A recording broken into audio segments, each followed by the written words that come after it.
ada dikotomi. Ada yang menganggap bahwa saya banser, saya tidak ikut kegiatan Ansor. Ternyata di bawah itu ada yang semacam itu juga, guys. Memang kita ini rugi kalau nggak masuk Ansor, itu rugi. Kalau nggak masuk NU, rugi. Ruginya apa? Beliau langsung indikan gini, niatono tabarukan, aja mbok niati khidmah. Lah kok ngoten, Mbah?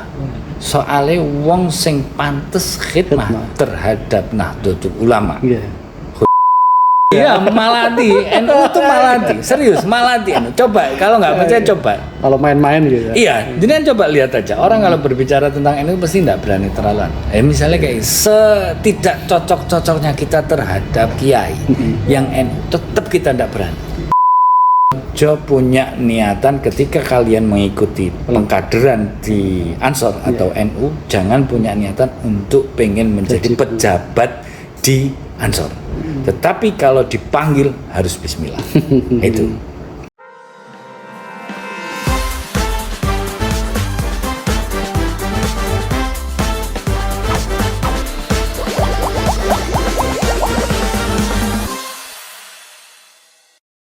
Assalamualaikum warahmatullahi wabarakatuh. Waalaikumsalam warahmatullahi wabarakatuh. Selamat malam para pemirsa podcast WAJ, podcast Wong Ansor Juwono, yang berusaha untuk konsisten lahir kembali setelah lama kita hilang, termasuk dulu pernah rekaman narasumber kita yang hari ini dulu juga pernah hilang. Semoga pada kesempatan kedua ini tidak hilang kembali di tengah kesibukan narasumber kita ini, ya, mengurusi pemuda-pemuda Kabupaten Pati, se-Kabupaten Pati. Tentunya tidak mudah. Para pemuda yang memang kadangkala banyak sekali kesibukan, juga banyak juga kenakalannya, namanya pemuda. Nah, yang mengomandoi, mengakomodir pemuda-pemuda Pati adalah narasumber kita yang kedua ini. Beliau tidak lain adalah Ketua PC Ansor Kabupaten Pati, Gus Syafiq. Siap, alhamdulillah. Sugeng dalu Gus Syafiq. Alhamdulillah sugeng dalu. Sehat nggih? Alhamdulillah. Alhamdulillah. Pokoknya yang penting tidak sampai terhapus. Insya Allah. Insya Allah sehat. Kalau sampai nanti rekamannya hilang lagi, ya pokoknya sudah terakhir kali Gus ya. Iya, karena soalnya kan kita tinggal 1 tahun. Oh gitu ya. Habis itu besok sudah tidak menjadi ketua pimpinan cabang. Jadi enak kan, istirahat. Udah selesai Gus? Selesai. Atau lanjut aja Gus? Ampun. Kayaknya baunya belum ada yang siap atau memang sudah disiapkan di sini? Oh, kayaknya sudah ada yang siap. Banyak itu. Kader kita itu banyak. Alhamdulillah kalau ada. Berarti regenerasinya berhasil. Insya Allah. Nah, jadi kepemimpinan termasuk salah satu kepemimpinan itu ya bisa melanjutkan kader baru untuk menjadi pemimpinnya. Dan PC Ansor sudah menyiapkan itu ya Gus. Siap. Nah, jadi tidak usah khawatir, ya, kader-kader terbaik dari masing-masing kecamatan ya, harus nanti ketika mendapatkan amanat harus siap melanjutkan regenerasi PC GB Ansor Kabupaten Pati.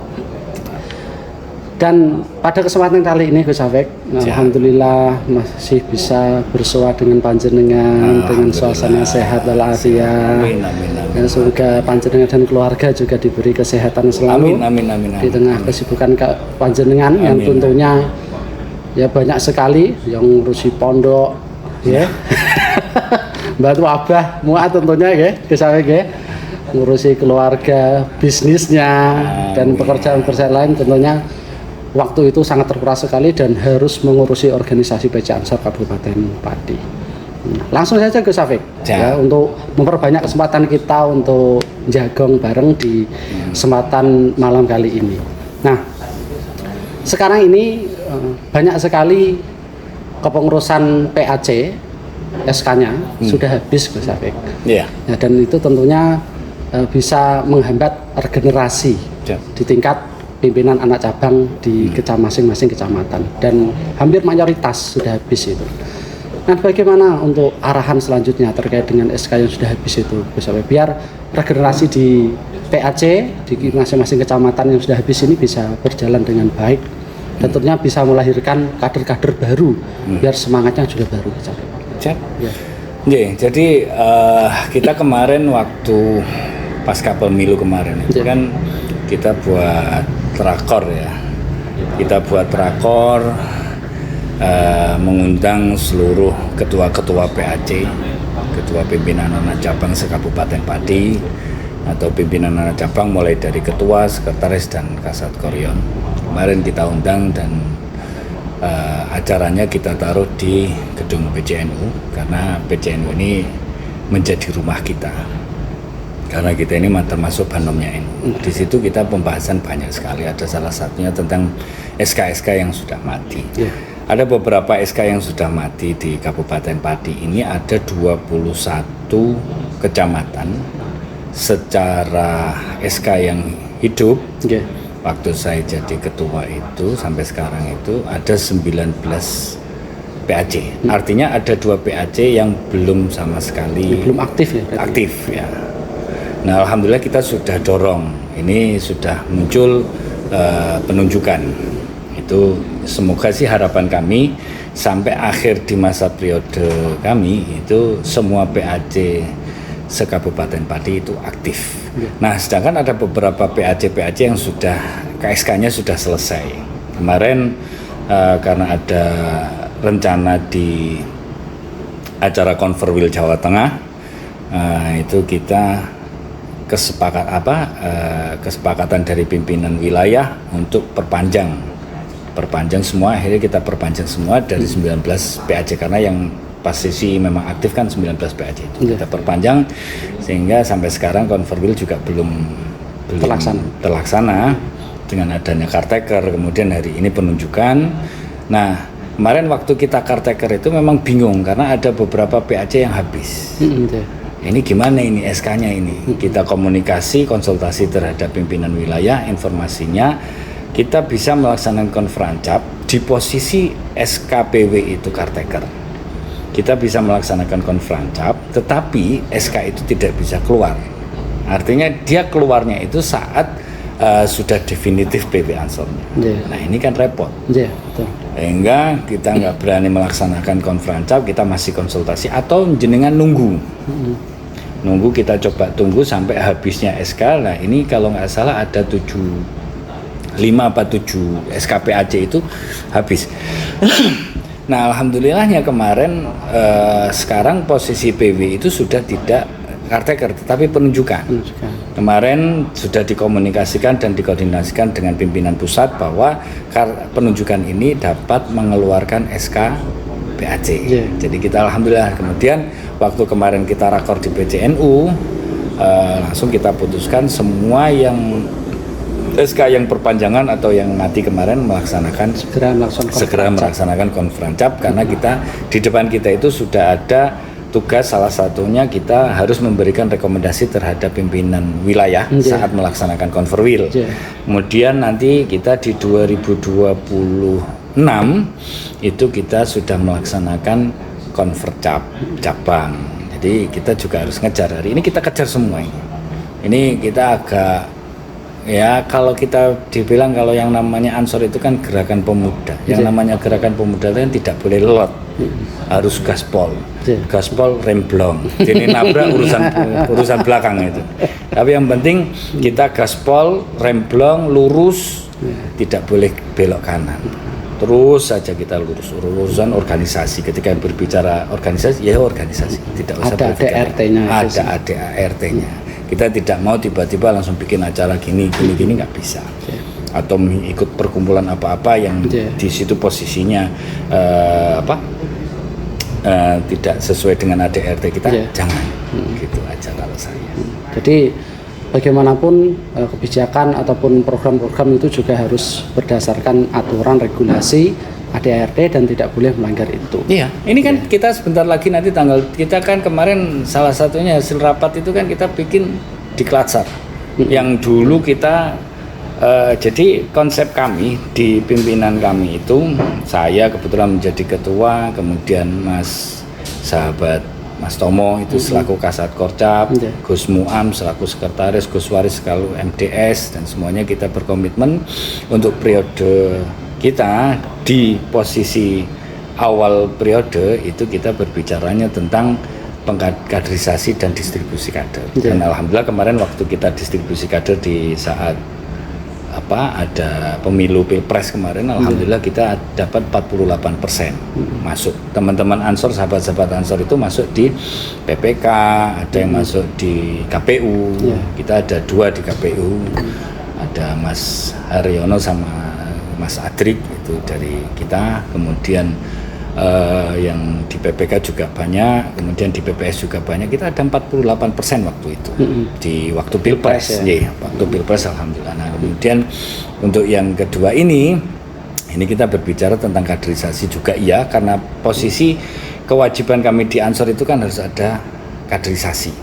Betul. Mulai dari PKD, kemudian ada PKL, kemudian ada PKN, tetapi untuk PKL ini masih dalam tahap proses rundingan dengan PKL dan Susbalan ini kita lagi rundingan.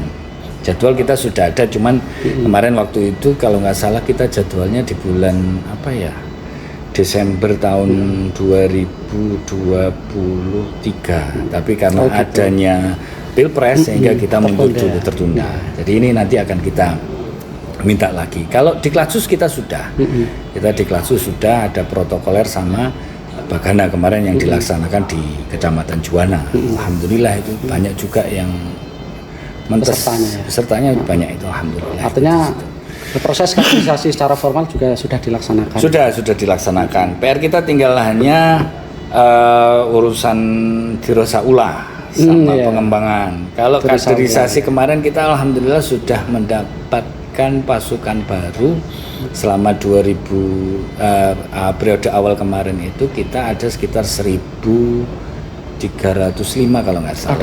Kader baru. Kader baru. Dan ini nanti tanggal 17 kita buka awal, kita pakai gabungan karena kita waktunya tinggal setahun. Kalau dulu kan per PAC.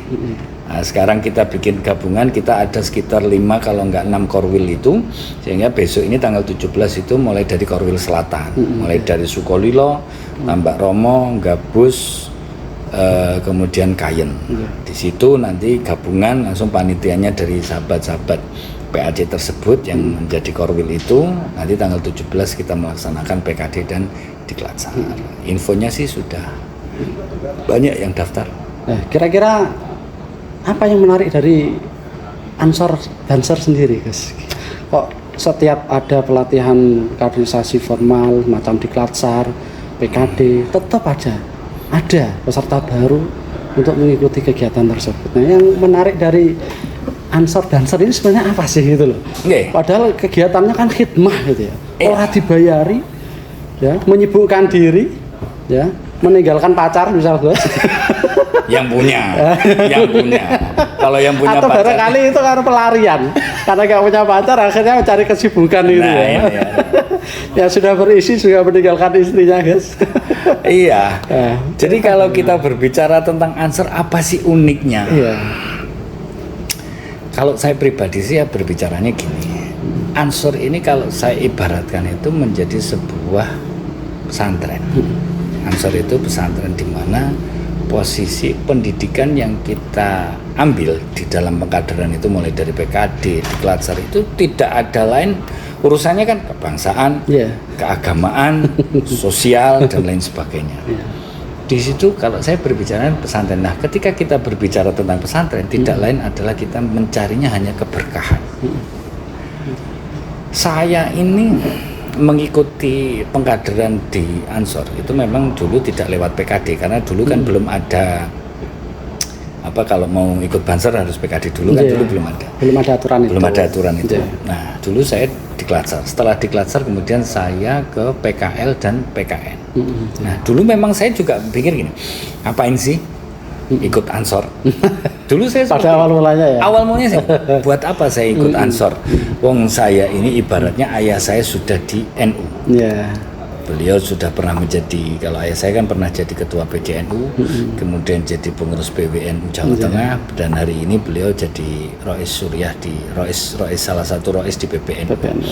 Artinya ketika kehidupan saya di dalam pesantren, karena kami kan kebetulan hidupnya di lingkungan pesantren.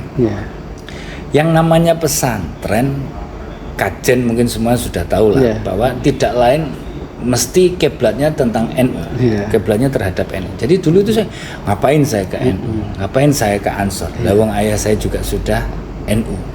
Artinya apa yang disampaikan oleh ayah saya, kemudian pendidikan yang disampaikan oleh ayah saya ini kan pasti semuanya sudah tentang ke-NU-an.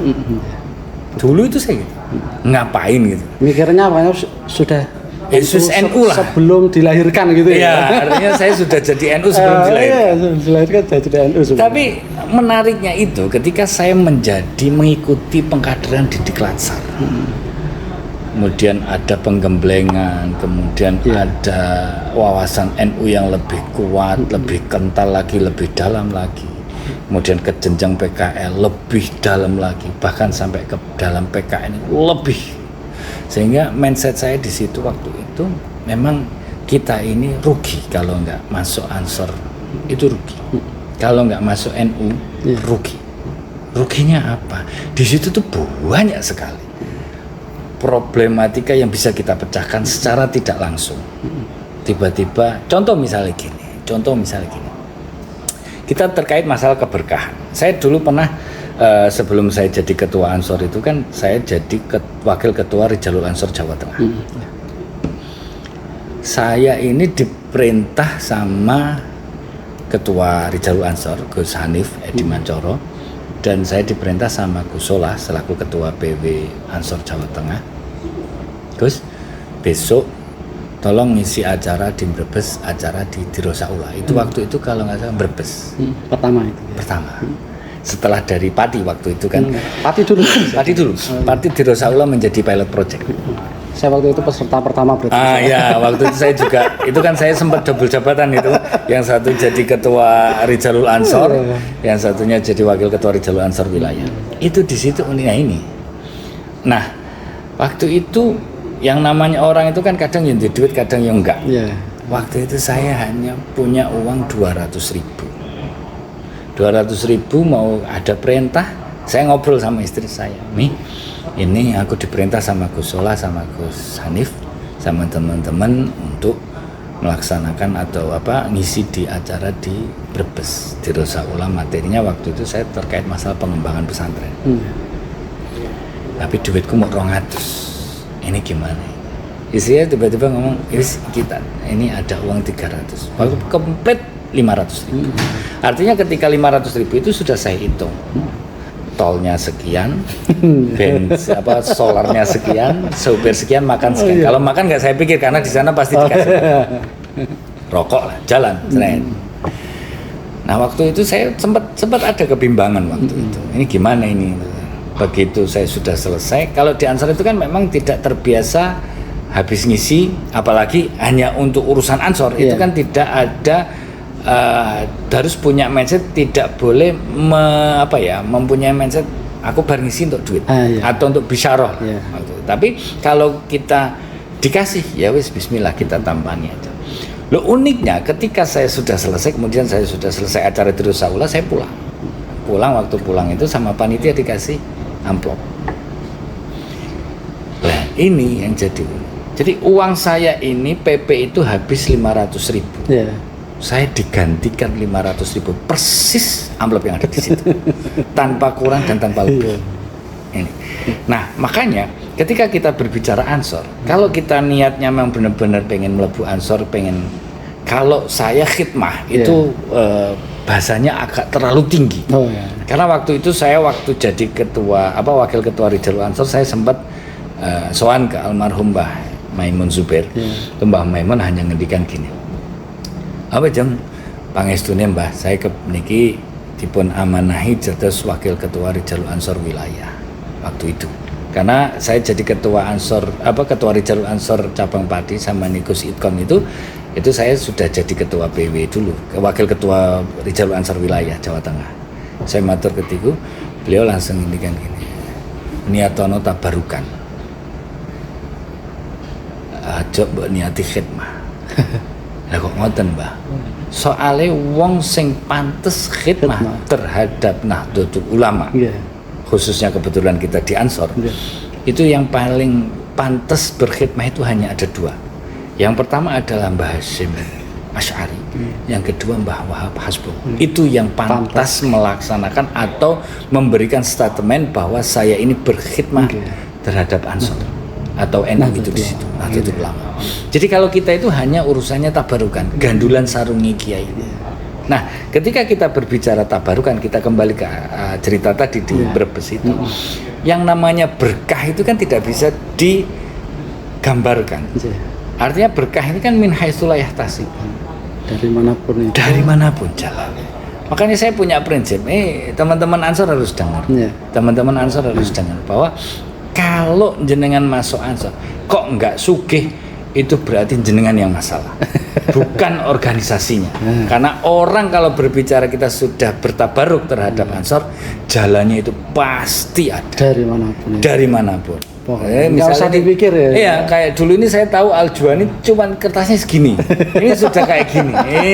Ini mau nggak mau, itu pasti gara-gara NU ini. Makanya saya itu kan sebenarnya tadi ada kesibukan karena saya ditelepon sama Mas Tomo. Ini kan kalau Mas Tomo kalau beliau pakai seragam PDH, ini kan posisi Satkorcap, Kasatkorcap di bawah saya. Tadi teleponnya itu PWN, jadi saya tidak berani tetap Sami. Nah ini saya harus jalan ini, tidak bisa ini karena sudah ada panggilan instruksi PWN. Jadi kalau kita bilang itu loh uniknya di Ansor di situ, dia tidak akan melihat ini teman, ini siapa, tetapi dia melihat kalau ini sudah ada pimpinan wilayah atau atasan kita, itu siapapun kita harus sama. Nggak bisa nolak. Nggak bisa nolak. Makanya saya tetap harus jalan. Selama masih dalam rel kebaikan gitu ya. Iya, masih ada kebaikan.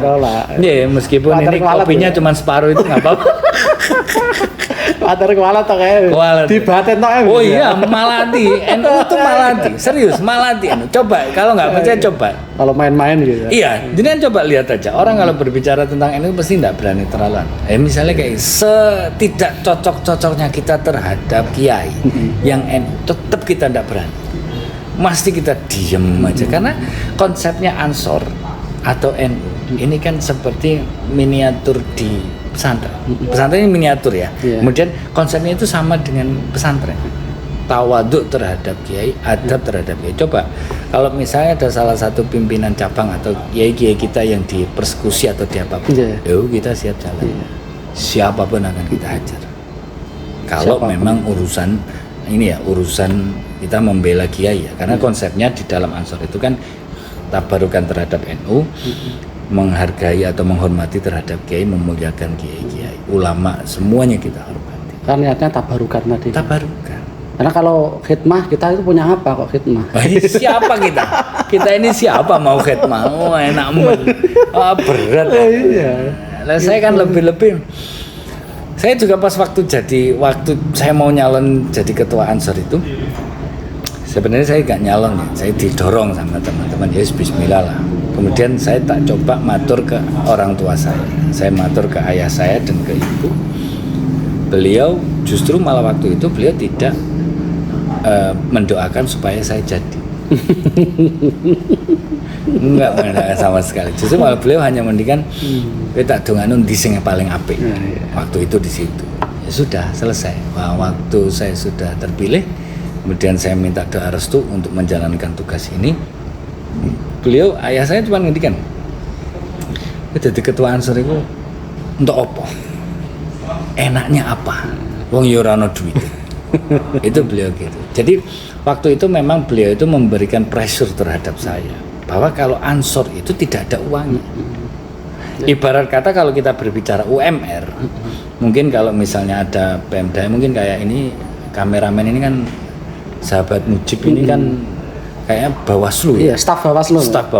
Ini gajinya UMR Kabupaten Pati. Tapi kalau kita ini lebih tinggi, iya. Lebih. Itu kalau nggak salah, ini kan salah satu kader kita yang masuk di Bawaslu ya. Iya. Staf Bawaslu. Ini lumayan ini. Tapi sudah nikah apa belum saya nggak tahu. Sudah. Oh sudah. Alhamdulillah. Oh iya kemarin saya datang itu. Ya alhamdulillah kalau gitu. Kalau nggak kan di Bawaslu kan lagi. Iya. Itu termasuk salah satu berkahnya tadi. Iya. Dan dia UMR-nya UMR Pati. Artinya UMR Pati itu maksimal paling sekitar kalau kemarin kalau nggak salah kita UMR Pati kan ada kenaikan sekitar 2.200.000 apa 2.300.000. Ya, artinya terhitung. Tapi kalau di Ansor UMR-nya sudah UMR akhirat. UMR-nya sudah terlalu tenang aja, tidak terhingga sudah urusannya. Mungkin kita jalan senyum sama Kiai aja. Cuman nanti pesan saya sama sahabat-sahabat Banser. Yang unik itu Banser itu kan bagaimana supaya tempatnya Kiai ini jangan sampai didului orang kan. Artinya cek dulu. Tapi nanti kalau waktu di akhirat dicek dulu. Tapi jangan kembali. Repot nanti kalau kembali. Jadi kalau justru malah lebih duluan Banser. Oh iya duluan Banser. Makanya kalau ada yang mau cari mantu Banser aja atau Ansor itu pasti. Karena sebelum Kiai nanti di akhirat masuk surga dicek dulu sama Banser. Ini aman atau enggak? Aman apa tidak? Tempatnya ada tidak? Iya. Jangan balik. Balik. Repot kalau balik itu nanti. Kadang balik ya repot. Ya. Mau nyinggung sedikit guys. Pasca pemilu kada guys. Oke, siap. Menarik. Anak-anak Ansor ini kan pemuda. Terkait dengan politik juga banyak terlibat di dalam perpolitikan nasional, perpolitikan lokal seperti pemilu kada kemarin juga banyak sekali. Kader-kader kita juga terlibat langsung, ya, ikut meramaikan, ya, bagaimanapun, dan tentunya tidak satu gerbong. Ya. Ada banyak sekali pilihan politik dari masing-masing kader. Ya. Dan itu memang biasa di NU, di Ansor biasa. Jadi kalau istilahnya NU itu memang tidak kemana-mana, tetapi ada di mana-mana. Nah pilihan politik NU, pilihan politik kader Ansor juga sama guys ya. Kemarin banyak sekali pilihan politik yang A, ke B, yang ke C, itu sangat beragam sekali. Itu kira-kira mempengaruhi soliditas kekompakan di internal Ansor sendiri atau tidak Gus? Kalau saya gini, kita harus tahu ya bahwa politik ini kan sebuah penentu atau kita ambil kata gini. Yang namanya politik kalau tidak ada dinamika itu bukan politik. Nggak rame, nggak keren. Kalau nggak rame itu nggak keren. Kita itu sudah diajarkan sejak kecil sebenarnya terkait masalah politik. Ya, atau memilih sesuatu itu kan sebenarnya sudah diajarkan. Kalau kita memilih sesuatu ini kan sebenarnya sudah politik. Saya mau milih rokok Sampurna Mil. Artinya bagaimana supaya pilihan kan. Nah, ini kan proses kepemilihan ini kan namanya politik. Ini mau beli rokok berarti saya harus punya uang sekian. Dari ini kemudian saya memilihkan rokok. Kemudian saya harus eksis. Kan di situ. Nah, di dalam pilkada kemarin itu kita memang banyak teman-teman yang ikut A, B, C dan lain sebagainya. Bagi saya itu nggak ada masalah. Bagi di Ansor internal nggak ada masalah karena gini, ibaratnya gini, saya selaku pimpinan cabang, saya selaku ketua pimpinan cabang itu mempersilahkan, silahkan jenengan mau, karena gini, tadi yang jenengan sempat singgung bahwa NU itu tidak boleh kemana-mana tetapi boleh di mana-mana. Artinya kita itu tidak melihat kalau kita hanya berbicara NU itu tidak boleh di mana-mana dan tidak boleh kemana-mana, ya ngapain? Kita nggak akan berkembang. Karena politik, ketika kita berbicara politik kemudian kita di situ ada dinamika, ini akan menunjukkan sebuah kedewasaan kita. Bagaimana berorganisasi yang baik. Nah, permasalahannya sekarang adalah bagaimana kita bisa mengontrol dinamika itu. Alhamdulillah kemarin sahabat-sahabat clear. Oh sudah, kalau kita sudah pilihannya beda nggak apa-apa silakan. Tapi saya minta ketika nanti sudah selesai. Dan alhamdulillah kemarin kita waktu di rakor kita sudah terjadi 2 kali pilpres. Kemudian kemarin pilkada mulai dari pilgub maupun pilkada Pati sendiri. Itu memang kemarin sudah kita ada 3 kali momen ya kemarin ya. Dan alhamdulillah sampai sekarang dan semoga sampai seterusnya tidak ada yang namanya baper. Kalau kita sudah berbicara Ansor, ya sudah selesai. rapat kembali. Rapatkan kembali. Kita kembali ke rumah. Ke rumah kita. Rumah kita adalah Ansor. Ayo kita berbicara. Saya kemarin kan gini. Misalnya saya kemarin sempat juga beda pilihan. Biasa. Saya juga biasa. Dan kemarin mungkin kalau Mas Chandra Wakil Bupati atau Pak Sadewo ini kemarin kan sempat kan saya nggak mendukung beliau, tetapi saya kalau berbicara itu dinamika. Tapi kalau sudah selesai, maka saya kemarin statement saya di rakor PJNU, waktu rakor Ansor di gedung PJNU, saya hanya berbicara, ya sudah, sekarang kita sudah selesai. Kami Ketua Ansor dan seluruh Ansor se-Kabupaten Pati akan mendukung semua program-program dan akan ikut mengawal semua program-program pemerintahan yang baru. Artinya kami siap diajak berbicara, kami siap mendukung. Kami tidak akan berbicara tidak akan kisrui atau apa, saya tidak mau. Karena gini, ibaratnya gini, kita ini kan mitra ya. Kita ini kemitraan dengan pemerintah. Nggak bisa kita jauh dari pemerintah, kita nggak bisa. Kita pokoknya harus satu padu. Apalagi prinsipnya kita berbicaranya tentang membangun Kabupaten Pati agar lebih baik, kan begitu. Kan kita nggak mau. Misalnya saya masa Pak Sudewo atau Mas Chandra yang selaku bupati terpilih dan wakil bupati terpilih punya keinginan Pati ini lebih baik, kemudian mungkin wisatanya, kemudian pergerakan di gerakan pemuda organisasi-organisasinya, kan kita harus dukung dengan catatan kami akan mendukung dengan catatan memang sesuai dengan koridornya pemerintah kabupaten. Pengawalan tetap. Ketika butuh dikritisi gitu. Kalau saya harus gitu, karena kalau kita berbicara kritikan itu kan yang namanya kritikan itu kan tinggal tanggapannya seperti apa. Kita harus kritik yang ini ya, yang positif ya. Jangan mengkritik asal ngomong gini enggak bisa, enggak boleh itu. Kalau di Ansor tidak diajarkan seperti itu. Kita diajarkan itu selalu husnudzon. Artinya positive thinking terhadap program-program kerja yang dianut. Kalaupun kita berbicara program pemerintah, apa yang perlu kita bantu? Ayo Pak, kita bantu Pak. Kita punya pasukan Pak. Pendistribusiannya seperti apa? Misalnya contoh kita punya Bagana, dulu kita kerjasama dengan pemerintah terkait masalah pendistribusian bantuan banjir itu. Kita juga ikut andil. Nah, ini kan sebuah komitmen bahwa kita ini berkomitmen terhadap pemerintah, tidak berseberangan terhadap pemerintah. Kalau kita berbicara tentang Pati, ya sudah, kita selesai. Tidak ada apa-apa. Meskipun pada awalnya memang biasa. Tidak pilihannya itu ya. Bukan pilihannya, nggak ada masalah. Dan yang penting gini, kalau kita berbicara tentang politik tidak boleh baper. Ini tidak boleh baper. Nek baper repot. Jadi garis bawah itu. Iya, tidak boleh baper. Ya sudah. Kalau politik aja baper. Politik baper ini ya tidak pantas. Itu bukan sahabat-sahabat. Bukan dewasa. Bukan dewasa. Bukan sahabat Ansor lah ya. Iya, kalau masih ada yang baper berarti butuh diklat lagi. Nah, kita diklat lagi. Nanti biar digembleng sama kasat korcap. Iya, karena kita punya kasat Korcap pimpinan cabang Gerakan Pemuda Ansor Pati juga bendahara umum wakil bendahara PWN Jawa Tengah. Ngeri. Bukan kaleng-kaleng. Oh, bukan kaleng-kaleng. Ya, menyinggung sedikit guys. Ini banyak sekali di grassroots itu ya.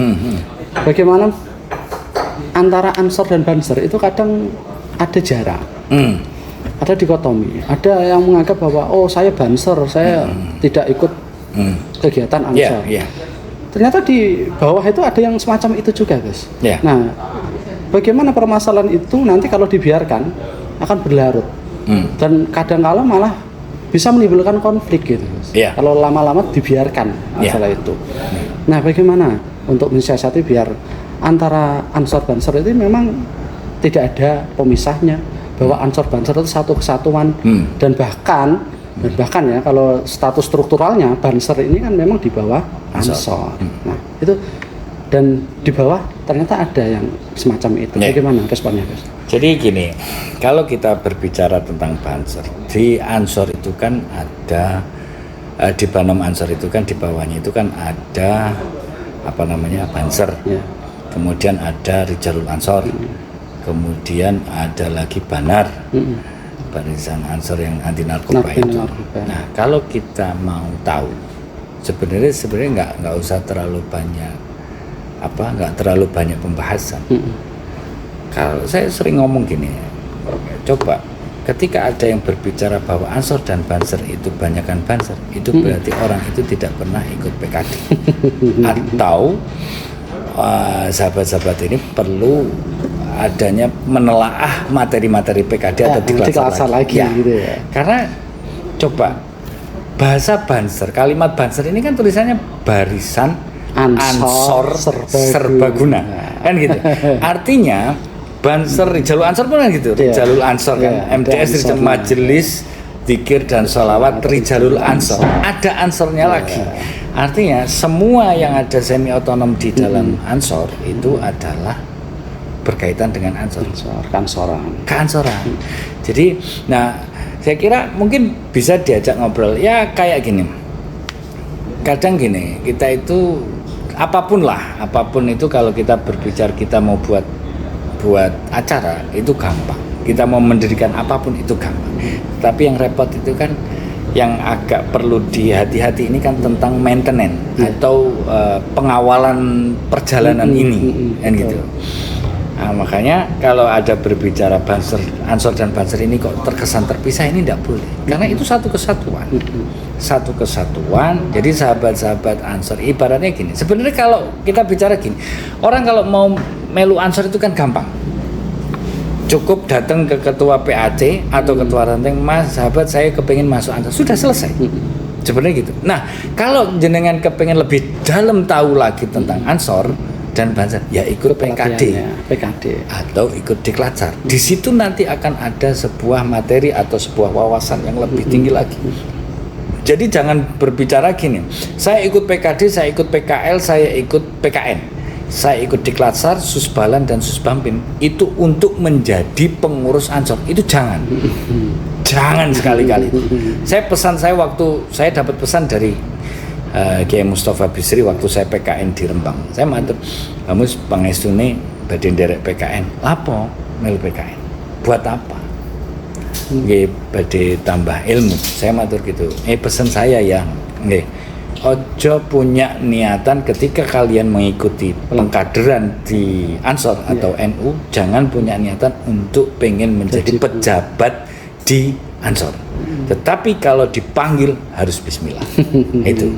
Nah di situ. Nah ketika kita memahami bahasa itu, maka saya kira tidak akan ada bahasa Ansor dan Banser ini berbeda. Nah untuk salah satunya itu ya mungkin. Nah kemudian bagaimana supaya kita ajak ngobrol, sering-sering mayoran. Banser sama Ansor itu kan gampang ketika ada masalah. Ajak ngopi selesai. Contoh misalnya kayak ini. Contoh ini. Dulu itu kan saya pernah diundang di podcast Ansor kan, Juwana itu, yang episode pertama dan yang terakhir kalau nggak salah. Terakhir sebelum vakum. Ini kalau oleh ngomong, ini awal dewi kudune mangkel.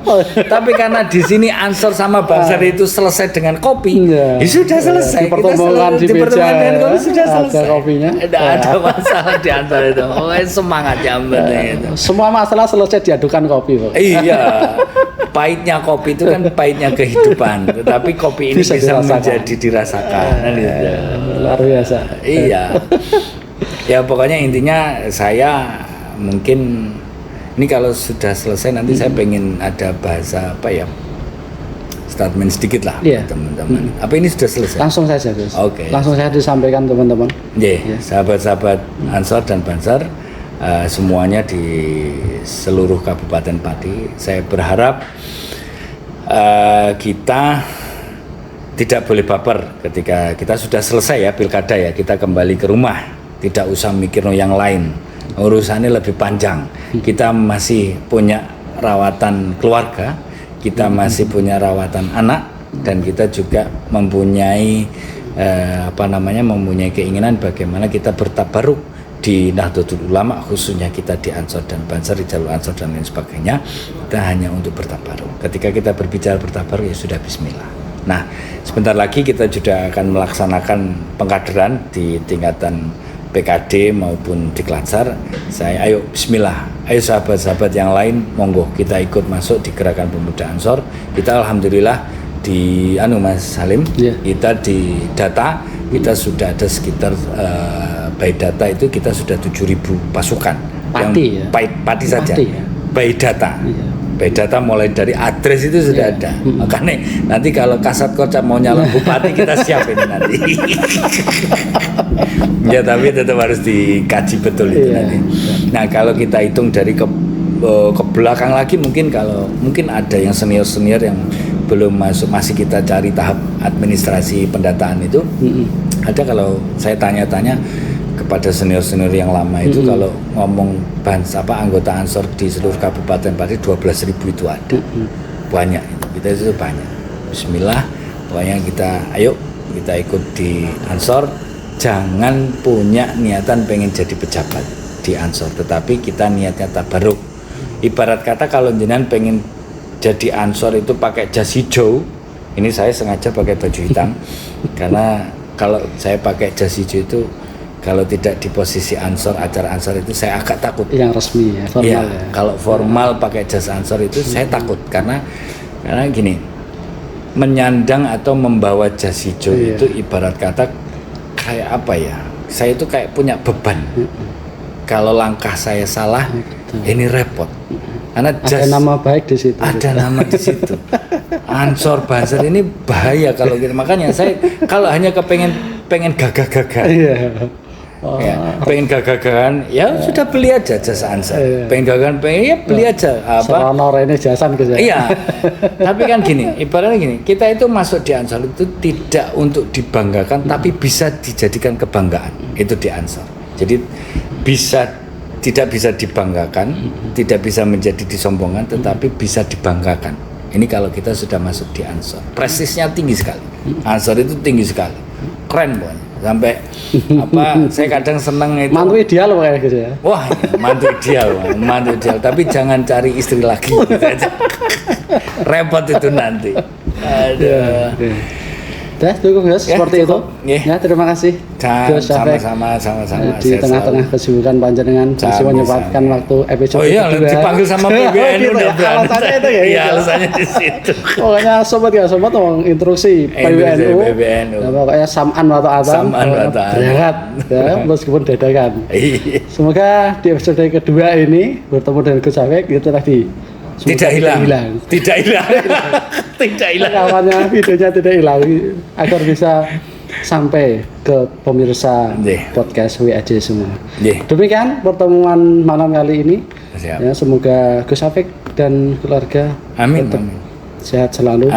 Dan selalu diberikan keberkahan. Tadi karena niat tabarukan di Nahdlatul Ulama, tabarukan di GP Ansor. Dan semoga nanti bisa melahirkan generasi selanjutnya pemimpin Ansor masa depan. Amin. Demikian dari saya selaku pembawa acara podcast WAJ. Wallahu muwaffiq ila aqwamit thoriq. Wassalamualaikum warahmatullahi wabarakatuh. See you.